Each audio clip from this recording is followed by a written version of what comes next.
Okay, so may panibagong topic naman tayo ngayon bago tayo simulang mag-explore sa kabuuan ng CCNA, no? So, alamin muna natin ano ba yung mga memory types na meron si router. Kasi sabi natin si router is just like a PC, no? May mga components din siya. So, ngayon, tignan natin ano ba yung mga meron sa router natin, ano? So, number one na meron sa router is meron siyang tinatawag na flash memory. So, ano ba itong flash memory nito?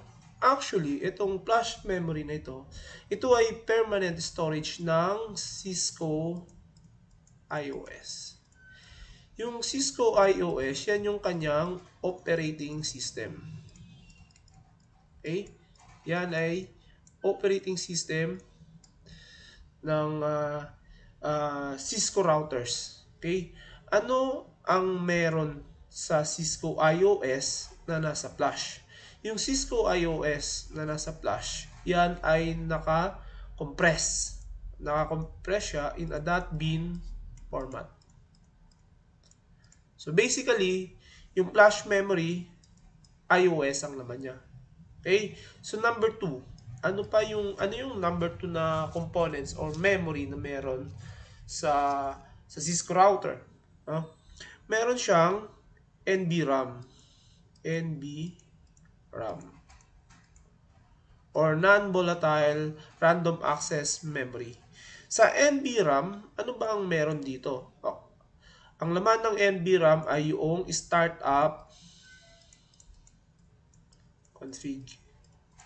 Okay? Startup config. Yung startup config, yan yung config file na ginagamit ng ating Cisco router para after niyang mag-boot, after niyang mag-power on, no? Mag-boot, itong file na to yung gagamitin niya. Okay? So ipapakita ko yan sa inyo mamaya kung paano ano yung role ng startup config na makikita sa NVRAM. Okay? Number 3, types of memory na meron sa Cisco IOS ay yung RAM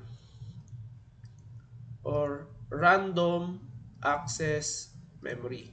Ang mabalik ko lang, yung NVRAM, kaya siya NVRAM or Non-Volatile Random Access Memory kasi kahit na mawala ng power yung Cisco routers natin, yung laman ng NVRAM nag-i-stay pa rin. So, dito naman tayo sa RAM. Ano ba yung usual laman nito? Yung unang-unang laman nito is uncompressed.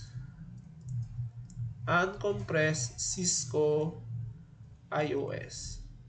So, yung compressed version ng Cisco IOS, pag nag-load na siya, pag iniload siya, kinokopya siya sa RAM, and then ina-unpack siya dyan or ina-uncompress. Kasi yung RAM, mabilis yung mabilis yung process, yung memory niyan, no?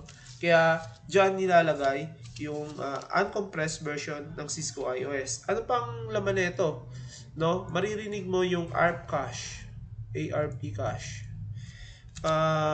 pag-aaralan natin tong mga ARP cache na to sa mga susunod na araw, no? Sa mga susunod na topics, nandito rin yung IP routing table, no?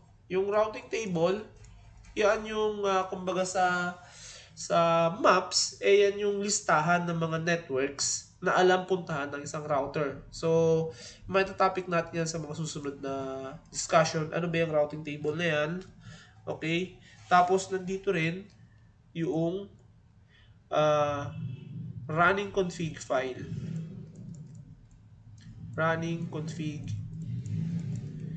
file. Running config file. Itong running config file na to, tsaka itong startup config file na to, dalawang magkaibang instance, pero yung laman nila almost exactly the same, no? Depende nga lang kung nasa-save ba siya. Pero mamaya ipapaliwanag ko kung anong ibig sabihin ko nun. And then yung isa pa is yung packet buffers. Ano ba yung packet buffers? Kasi yung routers natin, di ba? Ito yung router. Halimbawa ito yung teka lang. Halimbawa, ito si R1, no? Nakaka-receive siya ng mga packet, no? Ng mga data. So, yung mga data na yun, pinaprocess na yun, paisa-isa, dalawa, tatlo, apat, lima, in sequence. So, yung mga packet na hindi niya pa mapaprocess, linalagay niya sa buffer.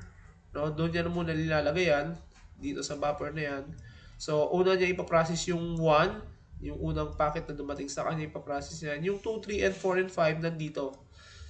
Okay? So, after ma-process yung 1, susunod yung 2, kukunin niya yung 2, ipaprocess niya. So, yun yung ibig sabihin ng packet buffer. Okay? Madidiscuss natin yan pagka tawag nito, nagpa-progress tayo dun sa topics natin. So, yan yung RAM, no? Yung pang-apat naman na memory types na meron sa Cisco router is yung ROM or yung read-only memory. Ano naman yung laman nito? Actually, nandito yung POS, yung power on self-test na utility, no? Number 2 na laman yan, yung bootstrap. Etong bootstrap na ito yung utility na nag-check kung paano ba maglo-load o yung sequential loading nung Cisco routers natin. Kasi from power on, no, tinitignan niya kung paano ba maglo-load yung paano ba ilo-load yung iOS, yung configuration file. Okay? Configuration file. So, naka-bootstrap 'yon. Si Bootstrap ang tawag nito, nag-sequence kung paano ba yung loading process niyan. And then yung pangatlong laman ng ROM is yung scale down. Yung scale down version ng Cisco iOS. Yung strip down version ng Cisco iOS nandiyan din sa ROM. Usually, ang tawag sa kanya dito is ROMon. Ito, i-demo ko sa inyo yan, yung ROMon na yan. Paano yun dyan pumapasok, no? Ano ang role, no? Bakit tayo pumapasok sa ROMon? Ano yung importance ng ROMon na yan? Tawag nito para dun sa sa isang kumpletong set, tawag nito. Yung ROMon is yung para tawag nito, para matulungan ka na mai-install yung isang kumpleto or buong version ng isang Cisco iOS. Kasi ito scale down version lang 'to eh. Yung ROMon na yan. Okay? So sa memory types ng router, balikan lang natin, meron tayong flash, meron tayong NVRAM, meron tayong RAM, meron tayong ROM. Okay? So, yan yung memory na meron sa Cisco routers. Ngayon, ang tanong, paano ba nagbo-boot o ano ba yung booting process ng isang Cisco routers, no? Paano ba siya nagbo-boot? So, burahin ko lang 'to, no, para makita natin paano ba yung mga process at ano ba yung mga role na itong mga memory na to, no? Ano ba yung mga role nitong mga memory na to during boot up process ng Cisco routers? Medyo matagal mabra. Okay. Burahin lang natin. Okay, yan. So, number 1, unang-una, para mag-boot yung router natin is lalagyan natin siya ng power. 'Di ba? I-on natin siya. So, pag na-on na yan, yung laman ng ROM. Ano ba ang meron sa ROM? Kanina sabi ko merong post. 'Di ba? Yung post, magpi-perform siya ng power on self test. Basically, ang ginagawa nito is chine-check niya yung mga components, physical components ng isang router. Like yung memory, no? Memory, CPU, pan, board. Okay? Lahat yan chine-check niya, no? Para kapag doon pa lang during the boot up process, malalaman na natin kung may problema itong mga components na to. Kapag may problema yan, hindi tutuloy yung booting process ng Cisco routers natin. Okay, so yung unang-una, pag power on natin, ang unang-unang magkikick in yung ROM, yung post utility. Okay, after nyan, sa ROM pa rin, magkikick in naman yung bootstrap instructions. Anong sabi natin kanina sa bootstrap instructions? Siya yung mag-check ng loading sequence nung Cisco routers natin. Okay? Dito kasi si bootstrap, chine-check niya yung config register na naka-configure doon sa router. Usually, yung config register natin dyan, meron dyan 0x210, 21, ano ba yun? Teka lang, nakalimutan ko yung ano ah. Okay, 0x2102. Okay, tapos meron naman dyan configuration na 0x2142. Okay, ano yung difference yan? Okay, pagka 0x2102, ibig sabihin yan, pag 0x2102, yung loading process is, yung iOS will be loaded from flash. Then, yung startup config will be loaded from NVRAM. Okay? Will be loaded from NVRAM. Pagka ito namang 2142, maglo-load yung iOS, yung maglo-load yung boot up process natin, pero ang mangyayari, maglo-load yung iOS from flash. Yun nga lang, yung startup config iba-bypass. So ipapakita ko yan sa inyo mamaya, no? So una, nag-power on, nag-post, power on self-test. Pangalawa is, tawag nito, magkikick in yung bootstrap instructions, no? Titignan niya yung configuration register, kung yan ba ay mag-load ng iOS from flash, or ito, yung 0x2102 or 0x2142. Ano yung pinaka main reason diyan pagka nagki-kick in ito? Kasi itong configuration register na to, hinahanap or hahanapin yung Cisco iOS. Usual, sabi natin kanina nung napag-uusapan natin yung Cisco iOS nasa flash. Nasa flash, di ba? So pag nakita niya yan sa flash, ilo-load niya yan, dadalhin niya yan sa RAM. Isi-save niya yan doon sa RAM. Okay? Yung Cisco iOS na nasa flash na naka .bin format or naka-compress, i-uncompress niya dito sa RAM. Okay? So after nyan, ilo-load naman next yung startup config. Yung startup config naman, usual or yan ay nakikita sa NVRAM. Okay? Kapag nakita siya sa NVRAM, ilo-load siya sa RAM. Okay? Kapag hindi siya nakita sa NVRAM, papasok tayo sa setup mode. Setup mode. Okay? Ganun yung loading process nung pagka pina-power on natin yung Cisco routers natin.